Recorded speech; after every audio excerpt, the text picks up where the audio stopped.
افرادی که برای فایده‌مند بودن به انسان‌ها می‌کوشند، بعضاً واقعاً آثار مهمی را می‌سازند. به خاطر بشر می‌توانند کارهای بزرگی را انجام دهند. اما در اثنای انجام چنین کارها، از طرف دیگر نباید به هیچ عنوان دلی را شکست. فراموش نباید کرد که شکستاندن دل نیز حق بنده است. به گفته شاعر مشهور، دل به دست آور که حج اکبر است، از هزاران کعبه یک دل بهتر است. با حال می‌بینیم که شکستن قلب یک انسان که اشتباهاً دست کم گرفته شده چه مصائب و پیامدهای ناگواری را در پی دارد. با هم تماشا می‌کنیم.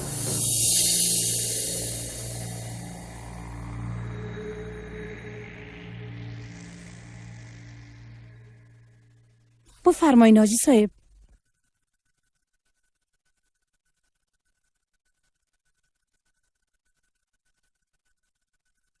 حالا دیگه باید بریم. درست است.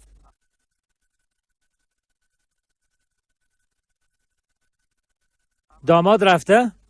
وقت رفته بود. فکر کنم دیشب کدام کاری برش داده بودی. گفت به قریه میرم. آفرین. من بعد از صبحانه خوردن اونجا میرم. نا وقت نمیشه جانم. اقا عجله نکو. باید عجله کنم خانم. امروز روز مهمی است. بشین. نوش جانتان. صبحتان بخیر. صبحتان بخیر. امروز یک روز مهمی است. اما طرف پدر. زود شو عروس. آمدم کاکا جان. ما همراهتون قریه بیاییم بیا بابا. بچه. باید بیایی. از خردسالی باید کارا رو یاد بگیری.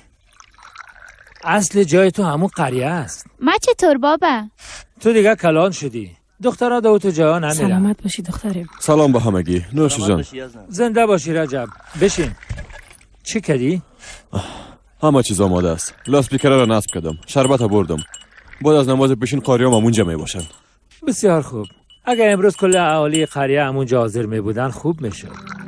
همه چیزو تنظیم کردیم کاکا جان. تشویش نکنین.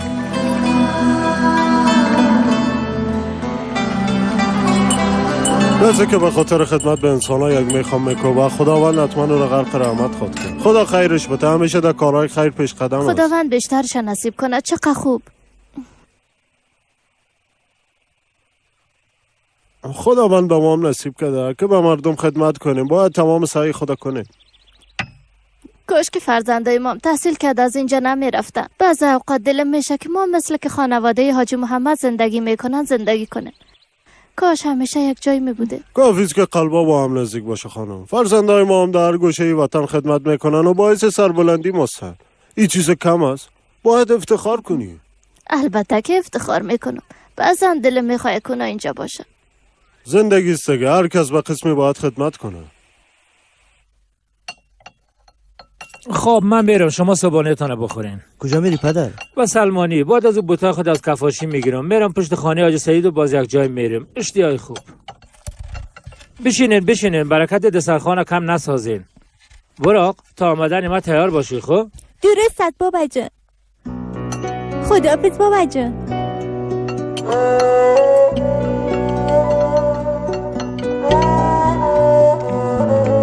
سلام علیکم. منتظرت هستم بیایی. و علیکم سلام. بیایم.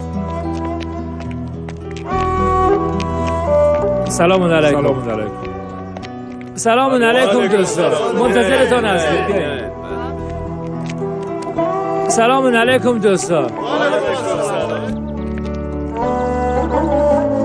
منتظر کلتان هستم بیایی. خاطر جمع باشید.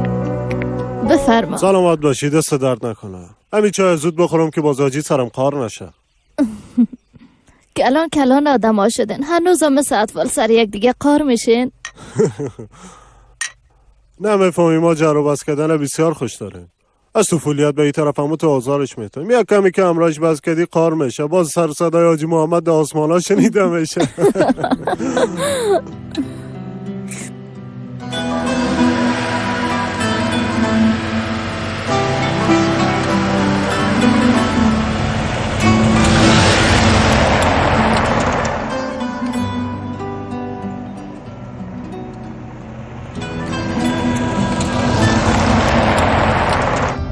حاجی مواد به کیفیت خود استفاده نکردی با 3 روز بعد چپه نشه.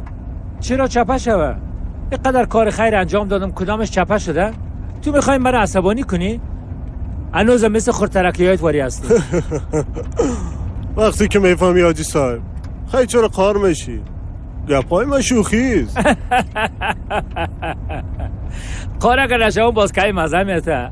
میگن دل با محبوبش ناز میکنه.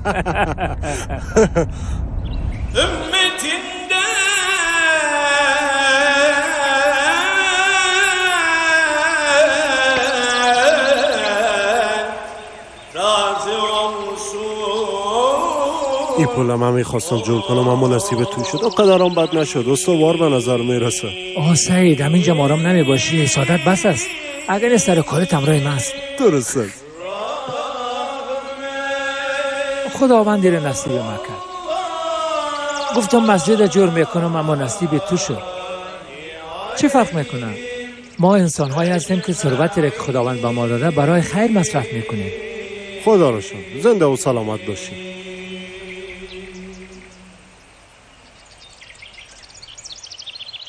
آمین.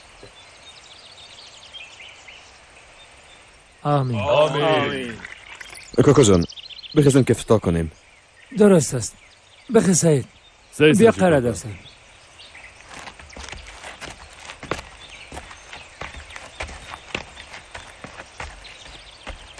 اهالی محترم قریه کلتان خوش آمدید. خوش باشه. خداوند برای من انجام این کار خیر نصیب کرد. شاکر لطف او هستم و بسیار خوش. خدا را سپاسگزار هستم. قبلا هم اعمار مهمانخانه قریه، بعدش کتابخانه شاگردا و اعمار این پل نصیبم کرد. امیدوار هستم که این پلان با خیر و خوشی مورد استفاده همه قرار بگیرد. آمین. اینا را به عنوان لطف خداوند قبول میکنم. مبارک باشه. سلامت باشی. زنده باشی. خدا خیرت بده. بسم الله الرحمن الرحیم.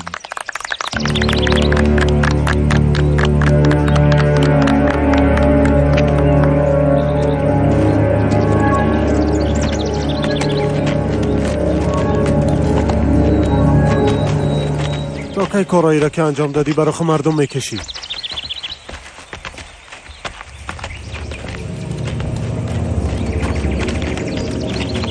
بر رضای خدا کمک کنین به این نابینا. صدقه سرتانه بسین. ناچار و درمانده هستم. با برکت نور چشمتان کمک کنین. بگی من یه پلاو مسجدار امرای همی سنگا جور کردیم. یا هم صدقه سره.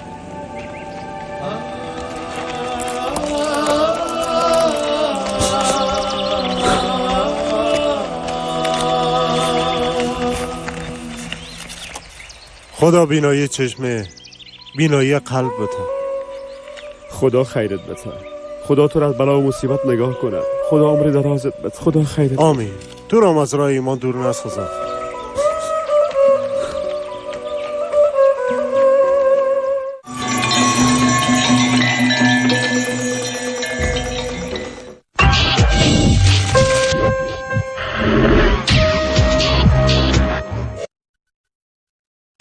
آیا میخواهید پیامش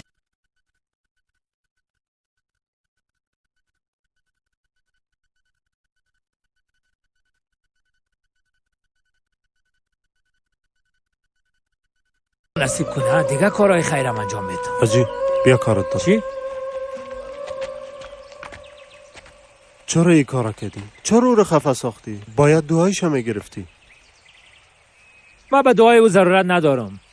بر علاوه خداوند به کسی که کار نمیکنه چیزی نمیته متونست به من چه که نابیناست. او را خدا نابینا خلق کرده.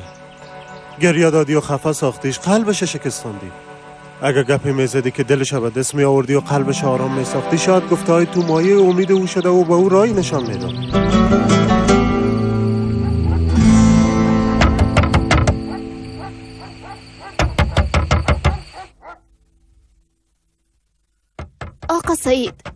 آقا سعید دروازه رو میزنن. خیریت باشه انشالله. کی خود بود؟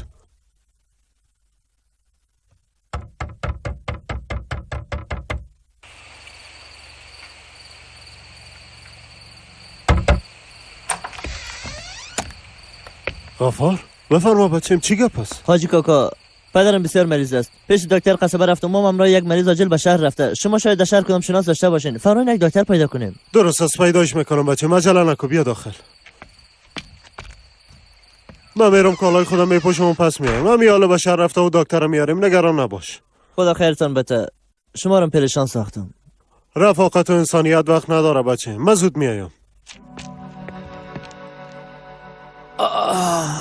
مردم تو بگوی چه قسم گپ است؟ فکر میکنم در شکمم کارت زدن. نانا رو حوالی جوش بتون پدر. نمیخوایم. پدر جان براتان آب آوردم بخزیم بخوریم. زنده باشی.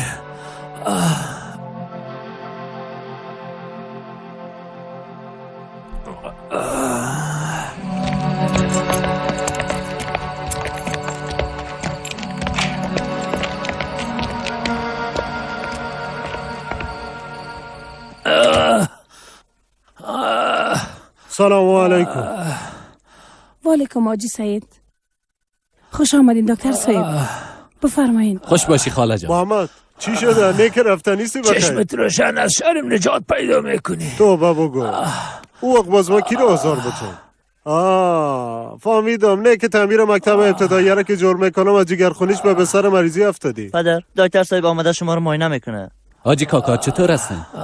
خوش آمدی. خوب نیستم دکتر صاحب. قبلا نوبت شده بودین؟ یعنی قسمی که بچه‌تان گفت از خواب خسته باشین و بعدش نفس تنگی گرفته باشیتانه؟ نه بچیم ماشاءالله جور تیار بود. تا حال حتی ریزش هم نکده.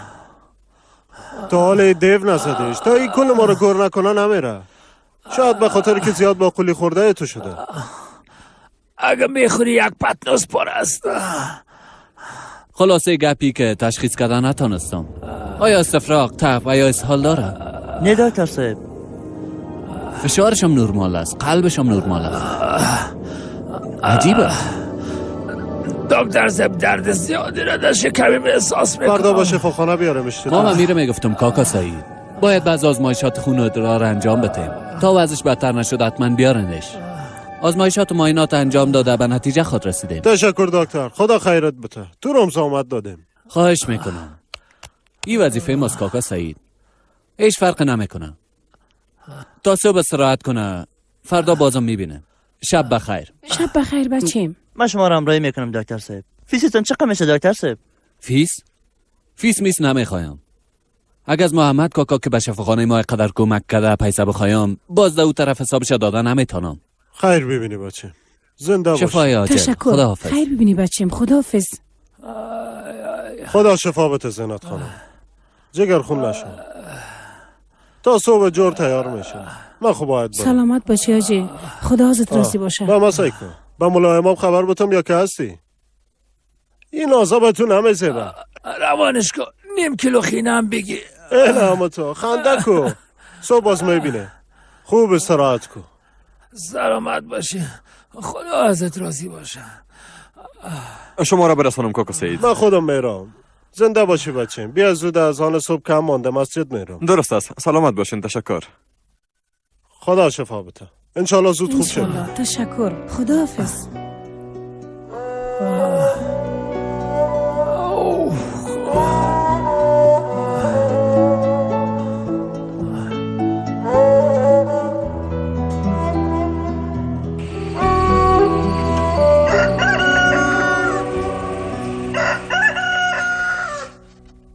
تمام امید ما به 2 آزمایش است که فردا انجام میتیم. از این آزمایشات خیلی چیز نتونستیم حاصل کنیم و بفهمیم. اما فکر نمیکنم مشکل ما را حل کنه. این واقعا عجیب است. یعنی مرضی پدر ما فهمیده نتونستیم دکتر صاحب؟ بله. خب چی توصیه میکنین؟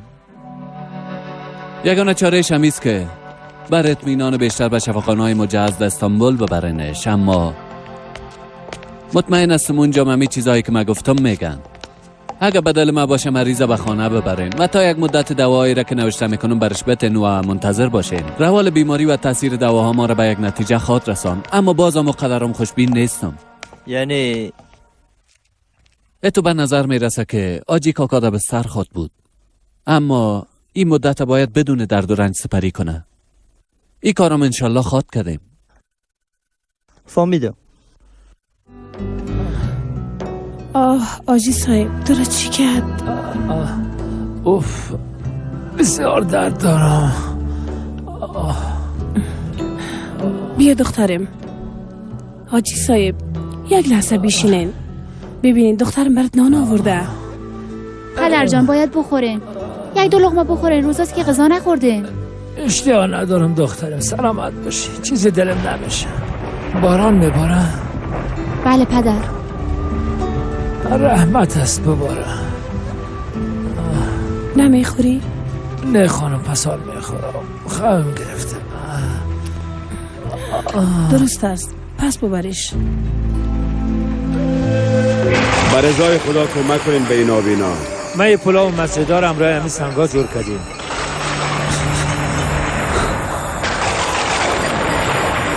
یا صدقه سر.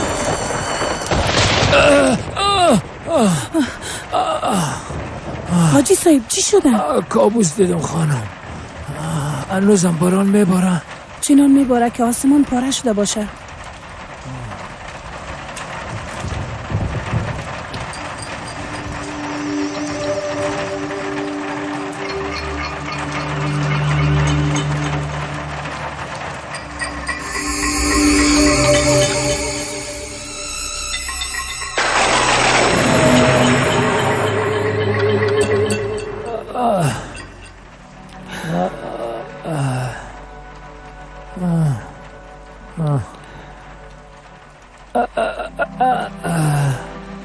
به رضای خدا کمک کنین به این نابینا. من به دعای او ضرورت ندارم. گریه‌دادی و خفه ساختیش قلبش شکستاندی. اگه گپی میزدی که دلش به دست می آوردی و قلبش آرام می ساختی، شاید گفتهای تو مایه امید او شده و به او رای نشان میده.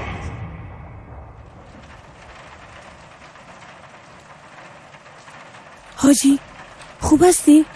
برتاو بیارم.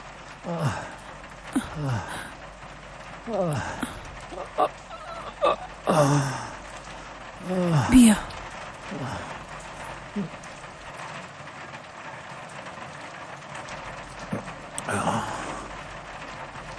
زینت خانم، سعید پیدا که بگو اون نابینا رو پیش من بیاره. نابینا؟ کدام نابینا؟ خو دیدی؟ تو اما قدر بگو، خودش میفهمه. بگو حتما اون نابینا رو پیش من بیاره. حاجی خان تو را چی شده؟ به سعید خبر بده، حتما عاجل سعید بگو نابینا رو بیاره.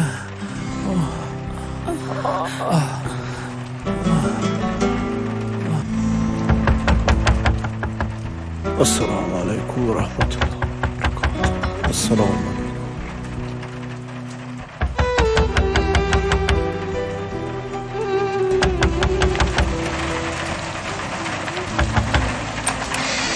سلام خاله جان، کاکا سعید کجاستن؟ سلام. بله خانه است، نماز میخوانه. صداش کنم؟ خیریت باشه انشالله.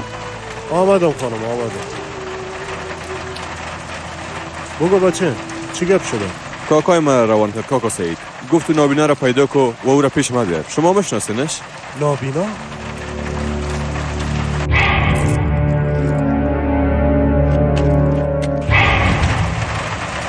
فهمیدم بچه. وقتی باران آرام شد بیا با هم به قریه میره. مال رفتن نمیکنیم، راه خراب است. باران شدید میباره. درست است کاکا سعید. خداحافظ. خداحافظ. پناهید به خدا. این نابینا کی سعید خان؟ بیا که برات بگویم، قصهش دراز است. بیا.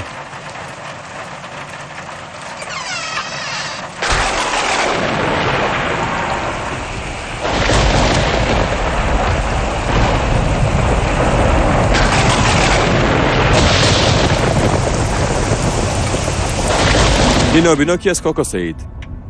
کاکای من روی چی کار داره؟ برات نگفت؟ و مشکل گپ میزنه. گفته نتانست. تنها مقرمه که برین و اون نابینا را بیارین. نمیفهم چرا. از خاطر حلالیت خواستن میگه بچه. میخواه از کسی که قلبش شکستانده و رنجیده ساخته حلالیت بخواه. با او چی کده بود؟ به جایی که دعایش هم میگرفت او را آزرده ساخت.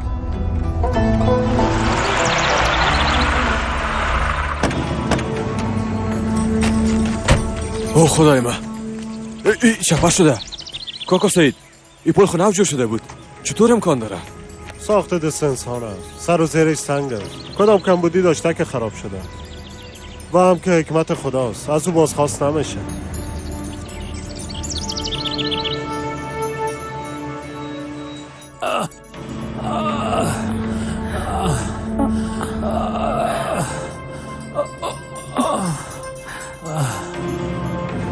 خدای بزرگ، این امانتت از ببی دیگه تحملش ندارم.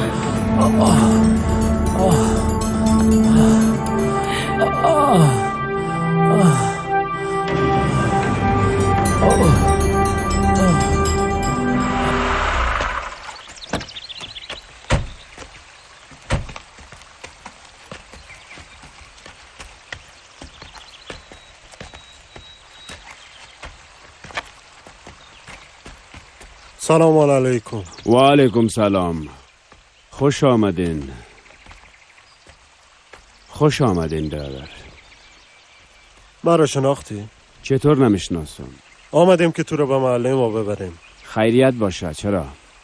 او کسی را که به دست سنگ داده بود به یاد داری؟ یادم است. اما آدم بسیار مریض است. از تو میخوای که حقت ببخشی. ما بالای او کدام حقی ندارم. بالاش خو حق نداری، اما او از تو قرضدار است. حقت ببخش که نجات بیابه. حلالش که ثواب داره. همون روز گفته بودینه که بینایی چشم نه، بینایی قلب. اگر کدام حقی داشته باشم به چشمایم دیده نتانستم برش میبخشم. از طرف من قرض مرزی هم نیست. خدا شاهد است. در روز حساب و کتاب نمیخوایم مسجد و پلها و راههایی را که از سنگ اعمارشان کرده بود در یک طرف ترازو و 2 قطره اشکی که از چشمهای من ریخته در دیگر طرف ترازو باشه و او 2 قطره اشک من سنگینی کنه.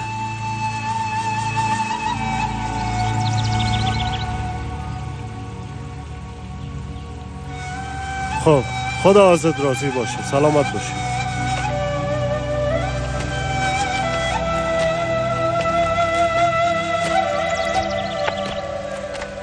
به او بگوین راههایی که به سوی خیر و حسنات منتهی میشه با سنگ و خاک نه، بلکه با خشنود ساختن و دل به دست آوردن فرش میشه.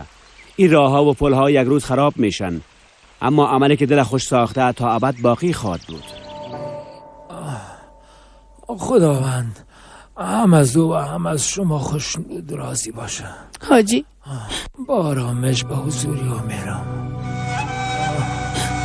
بسم الله الرحمن الرحیم. راههای خیر و حسنات زیاد است. بسا انسانها با سنگ و خاک چه کارهای خیری را انجام دادند، اما با مرور زمان اونا از بین رفتند و دنیا هم سنگینی عبارت تحمل کرد. اما دنیا هیچگاه نمیتونه آه دلهای شکسته را تحمل کنه. راههایی که به سوی خیر و حسنات منتهی می شود با سنگ و خاک نه، بلکه با به دست آوردن خشنود ساختن دلهای مستمندان که به رضای خدا انجام می‌پذیرد فرش است. زیرا این راهها و پل‌های اعمار شده یک روز خواهند فرو ریخت. نیکی هایی که به خاطر خدا صورت گرفته تا ابد باقی خواهند ماند. از این خاطر اصل و علاقه و احترام را به آثارمان که از سنگ ساخته ایم همیشه نشان می دهیم و باید به اشخاص اهل دل نشان دهیم. زیرا کار ما با سنگ و خاک نه، بلکه با انسان هاست. از این خاطر اشخاصی که دل و اهل دل را اهمال می کنند آنگونه که خود را فراموش کرده اند خداوند را نیز فراموش می کنند. در نتیجه از هر نوع خیر و برکت محروم می مانند.